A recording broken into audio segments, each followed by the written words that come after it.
everybody, welcome back to my channel. I'm Tiff with the T, and I'm back with another reaction video. For those of you who don't know me, I post content 3 times a week, Monday, Wednesday, Friday, and I do everything that deals with realism, reactions, and relationships. So if that sounds like you, go ahead and hit the subscribe button down below. If you've been watching me, you haven't hit the subscribe button, go ahead and do that. It only takes a second. It's absolutely free.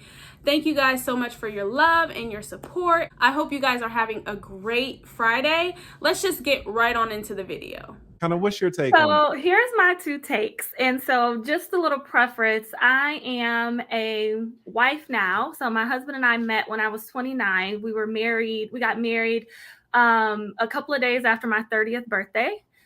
He brought 2 kids into the marriage. I brought 1. They're all a bit older. So they're older kids. And I just hear a lot when I heard the conversations on here, but also in other areas, I see a lot of women approaching dating with the idea of, well, what if it goes wrong? What if something happens? What if it falls through? But they don't go into that mindset into college. They don't think about that when it comes to any other thing that they're striving for in life. They don't think about the worst case scenario, right? And so I really think as women are getting out here dating, they should expect the best from men, right? I was a single mother going into my marriage. I could have at 29 years old said, you know what? There's no great guys out here because of what me and my child's father went through. I could just throw in the towel. I'm going to focus on my career, which don't get me wrong. I am a financial success coach. I have my own business, right? I was self-made before my husband. But also now that I'm married and going into dating him, I looked at him like I want a husband. I want a leader, a provider, a protector. I want a father for my stepdaughter, and I want to be a mother to his children, right? And so I thought I just expected the best. I expected the best at all times. And so it's interesting how some women can speak manifestation, but yet they're speaking and expecting the worst. She made a really good point with that. Like, women always expect the worst from men. They just have a lot of women just have a negative idea about men and being in a relationship with a man, especially marriage. They have this fear of submission, the word submission, and what it means to be, to take on a more feminine role.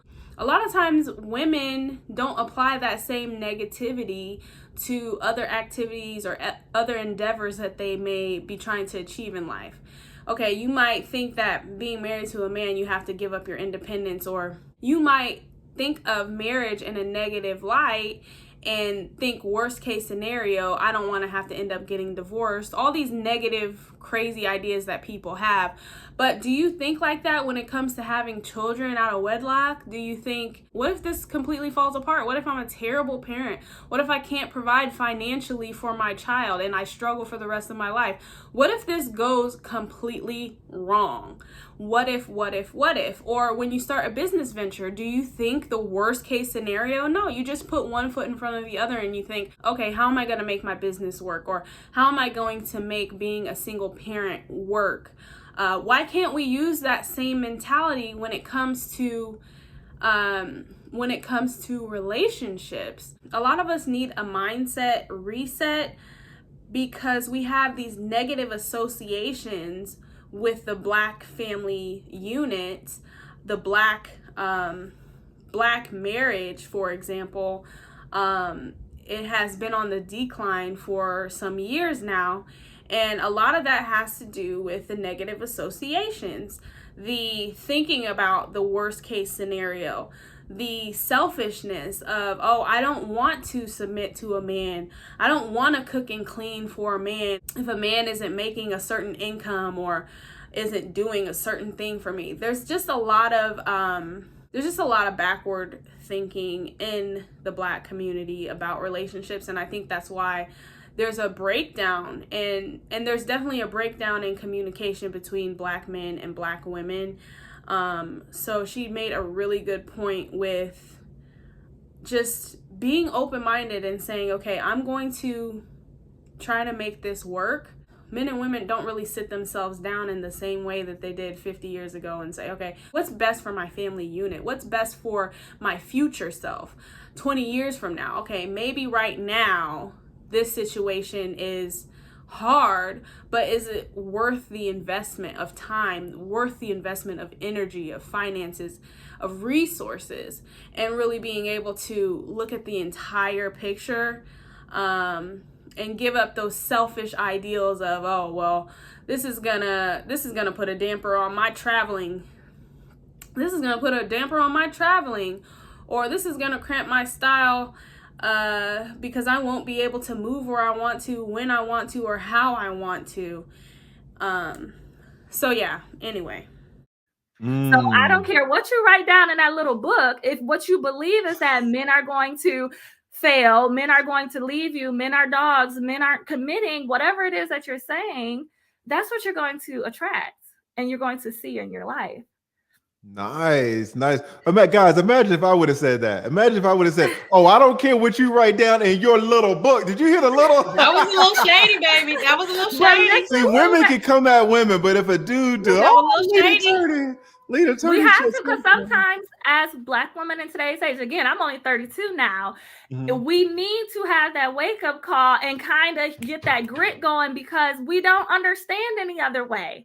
We do not understand any other way. Some of us are hard-headed, and I was once there. Ooh, listen, she's letting them know. She's letting them know. The thing is, my mother, she's very masculine. She's very like, I'm head of household, and she's proud of it. She's not going to hold you up. But I was also raised by my grandmother and spent a lot of time under my grandmother, who was a single mother, who raised 6 children, who had a husband. My grandfather, may he rest in peace, was an amazing man, right? My dad was an amazing man. And so I see both ways that men do have their downfalls, men do have their shortcomings, but I value men as a whole way more than to sit here and pick them apart for their small shortcomings, because we have shortcomings as well, and I wouldn't want men to throw us away. All right, listen, y'all heard it here first. And say this. Y'all heard it here first. Tara Jones-Williams, please go check her out. Everybody in the chat is feeling.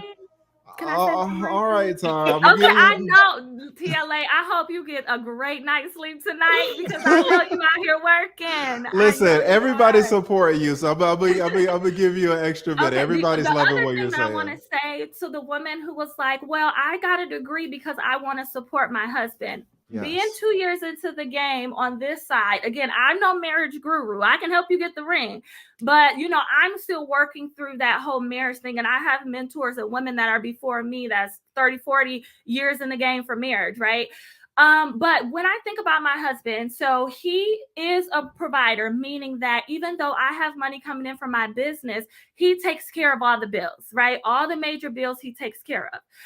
If something was to happen, which, there's been times where he needed my help or something, my role to him is not to help him financially, is not to help him problem solve. My role that he wants me here is for softness, is for motivation, is to rub his back, right? Is to say, you got this.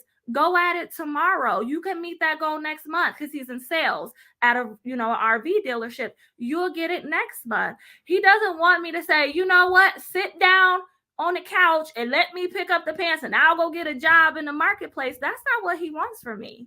He wants me to make sure the kids are good, help him make sure they learn the Bible, make sure that they smell good and that they bathe when he come home, make sure that dinner's ready, whether if we ordering it or whether if I'm cooking it. He don't care. Right? No shade. Did you say you have a degree too? Does he? Yeah. I have a degree in finance and biology. Oh yeah. Okay. Just asking, because I'm trying to think of his mindset and now your mindset. Okay. Just asking. Yeah, he has a business degree. Okay, and so, but he was raised by 2 parents. Both of us were raised by 2 parents where, for him, his dad was.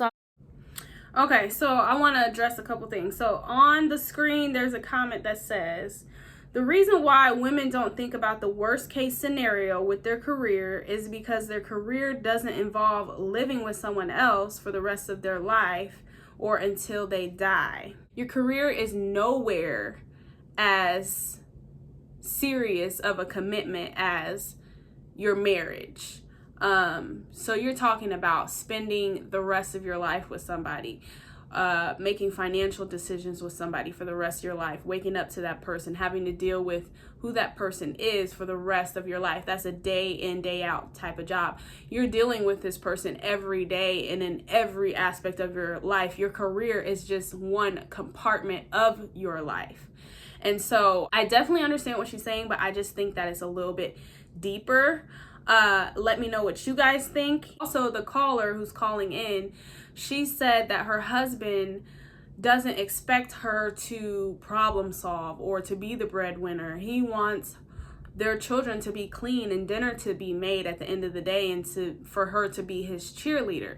And that's great. That's fine. That could be the dynamic of their marriage, but understand that that's not the dynamic of everybody's marriage, everybody's relationships.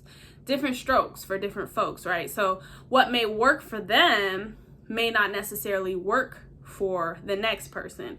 And men, while they do need encouragement, they also a lot of times want to have a helpmate. They want somebody who can think of things that maybe they wouldn't think of on their own, or approach things from a different angle. And it's not always necessarily just because we're women, we're softer, or we provide a nurturing role. Sometimes we really gotta step in and get in the mud with them. And that may be what somebody else's marriage looks like. I know that's what my marriage looks like a lot of times. Me and my husband, a lot of times, we're partners in this thing. Yeah, I do have my certain roles that are just for me. And yes, he definitely has roles that are just for him. However, there are times when we are literally shoulder to shoulder, and that's part of our marriage. And like I said, that my marriage might look completely different than this woman's marriage, but I just wanted to add that. His dad was always a breadwinner. His mom is a teacher. She always worked, but that was a bonus. It was never like you have to. And the men in his family are like, it comes, the mantle for providing for the family is on me. I don't need you to provide for me. Even if I do get into a rut, encourage me to get back out there. Don't try to be the man for me.